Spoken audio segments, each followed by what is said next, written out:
All right, don't believe a word that's in this report. You know that the industry's got this report out on the Senate Finance Committee bill. It's going to result in massive premium hikes. You heard that right. They've got this report that's out. Basically, they're saying, quote, if Congress tries to cut their profits, they're going to gouge you even more. It's not a study, folks. It's a threat. It's everything we've been talking about. The report was commissioned by the all-powerful lobby, America's Health Insurance Plans, headed by this woman, Karen Ignani.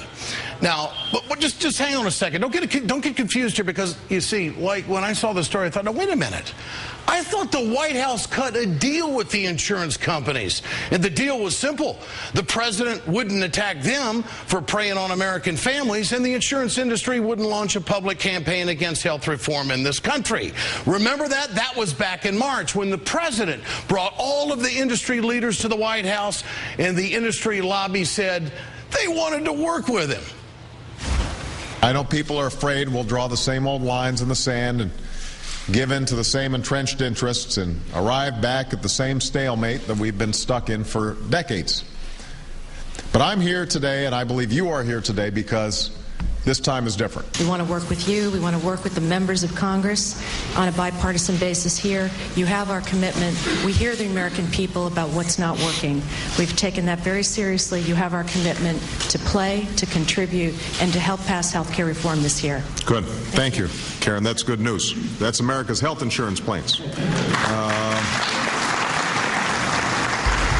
And that was back in March. Things have changed since now that we're close to getting down to the detail, the devil in the details, right? See, the White House was caught completely off guard by that today. At least that's what they're saying. The Finance Committee vote just happens to be tomorrow.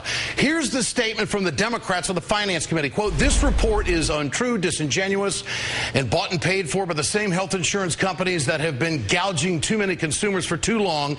These health insurers are breaking out the same tired playbook of deception and prevent millions of Americans from getting the affordable, accessible care they need. It's a health insurance company hatchet job, plain and simple. Are the Democrats getting a little teeth here? What's happening? This report, in my opinion, is complete garbage, and it's very predictable. It was produced by and for the insurance industry. They're, of course, trying to protect their 428% profit increase over the last decade. Now, I'm no fan of the Bacchus bill, don't get me wrong, but I'm happy the insurance industry is showing its true colors, as we've predicted all along. You can't trust them. They're not interested in anything except jacking their prices and fixing their bottom line. Now, the industry, as I said at the top of the show, denied this baby coverage because they said he had a pre-existing condition, obesity. He didn't even have teeth. Can you believe that? Parents will be on at the bottom of the hour. But you see, folks, this is no coincidence that the industry has put it out on the eve of the Senate Finance Committee vote to try to intimidate lawmakers on the fence. We can't let this happen. Now, this report has been knocked down by all of the experts. You'll hear more tonight on this program. And if I hear any lawmaker bringing out the bullet points of these numbers of this report, we're just going to have to get after them, and we're just going to have to list out, well, gosh, how much did they take from the insurance industry? That's the big key. All right, I want to know what you think on all of this, folks. Get your cell phones out tonight. Will the insurance industry reports scare Democrats into voting against health care reform? Text A for yes, B for no to 622-639, and we'll bring you the results later on in the show. Joining me now is Wendell Potter, Senior Fellow, Healthcare at the Center for Media and Democracy. He is also a former Vice President for the insurance giant Cigna. Mr. Potter, great to have you with us. I think you were one of the first skeptics to come out back in March saying don't trust them. And now, are you being vindicated by saying that back then based on this survey that's out right away? What do you think? Well, you know, I've been saying this all along since the very beginning of the summer, that you can't trust these guys. What they were engaging in is a charm offensive, and that's what they've been doing. They're showing their true colors. You're exactly right. And what we're seeing now is their greed and how much they are driven by Wall Street's expectations. What if the report is correct? I mean, what's going to stop the insurance industry from jacking up the rates? They say that if this health care reform bill goes through, that the rates are going to go through the roof. Who's going to stop them from doing that? you know, they would do that anyway. What they're upset about is the committee has so far decided that the penalties that they were going to charge all of us for not buying their overpriced products was too high. So they've lowered those penalties. The insurance companies had been counting those dollars, net revenue, and now they're upset that they're not going to get every penny that they'd expected.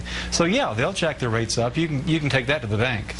How should the White House respond to this report? I mean, how can they trust the insurance industry after they've gone out and told the American people, hey, we've got to deal with them and they're going to be honest brokers here?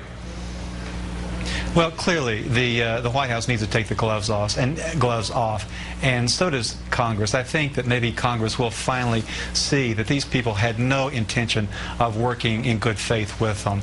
And I warned early this summer not to believe them. These are not honorable people when they are dealing with their masters on Wall Street. This is really coming from Wall Street. Wall Street analysts were disappointed at some of the recent actions by the Senate Finance Committee. So this comes as a result of Wall Street telling the big CEOs, look, this is not quite as good as what we thought it was going to be. You better see what you can do. So this report's phony. It's phony baloney is what it is. It's bogus. Okay. It's bogus. Here's an excerpt from the report about universal coverage. Market reform enacted in the absence of universal coverage will increase costs dramatically for many who are currently insured by creating a powerful incentive for people to wait until they are sick to purchase coverage. What do you make of that? You know, what we need to do here is the Democrats really need to realize that if we don't have a public option to keep these guys honest, they'll do whatever they want to do. That is what is behind this. If they don't get all that they want, they're going to do what they're doing right now. And one of the things we'll be able to see over the coming weeks, coming days actually, is if any members of Congress starts to talk about this report, then we'll know exactly who their shills are on Capitol Hill. This report should be radioactive. All right, radioactive it should be, and it is with one congressman. This is Congressman Weiner from New York calling it out. Here it is. The health insurance lobby today fired the most important salvo in weeks for the public option, because they have said as clear as day, left to their own devices, according to their own number crunchers, they're going to raise rates 111%. All right, let's talk about where this report came from, if we can, Mr. Potter. PricewaterhouseCoopers. Are they an arm of Wall Street? Are they bought and paid for as well? Did they gin up the numbers on this deal? They're very close to the industry. They are auditors for a lot of the big companies. They've done lots and lots of reports for the insurance industry over the years. Whenever the industry needs to have some talking points or some kind of analysis, they'll turn to some of their arms like this and get the reports generated. And we see that a lot, or I saw that a lot over the last few years. One of the things that PricewaterhouseCoopers did do, though, that I don't think the industry talks about, is demonstrate or show that the medical loss ratio, which I've talked about over the last 3 months, has dropped from 95% to about 80% now. You won't hear the industry talking about that report from PwC. Okay, so in capsulizing all of this, the White House has made a mistake here by thinking that they're going to get a bunch of help from the insurance industry. Plain and simple. They've misjudged and been misguided on this, in your opinion. Absolutely. And, you know, their charm offensive does work. We've seen that. But, you know, it's like the cartoon Peanuts when Lucy pulls a football out just before Charlie Brown tries to kick the football. This is what we're seeing. It's football season. Mr. Potter, good to have you with us tonight. I appreciate your time here. Thanks so much. Thank you. Mike Allen is chief political correspondent for Politico. He joins us tonight. Mike, good to have you on. Likewise, Ed. You bet. Is the White House, were they taken by this? What do you think? They're delighted by this. This is a great gift to them. It allows them to have a very good foil as they go into a crucial day, into crucial hours on the health care bill. There's, except for maybe Wall Street, there's nobody they'd rather pick a fight with than the insurance companies. They've been building up to that for months and months. To carry on the analogy, the insurance industry put the football right there. They're happy to kick it. Okay, but this kind of contradicts what the White House was saying back in March. If this report has any validity whatsoever, who's wrong here? Well, this provides an opportunity for Republicans because Republicans have been trying to push the idea of a health care tax. You'll be paying more taxes, which is true, by the way. And now they can also say that you'll be paying higher premiums. So they'll say higher premiums, higher taxes, more big government. Is that the kind of reform you want? So this gives something both sides to work with. Mike, do you think the Democrats are wordsmithing public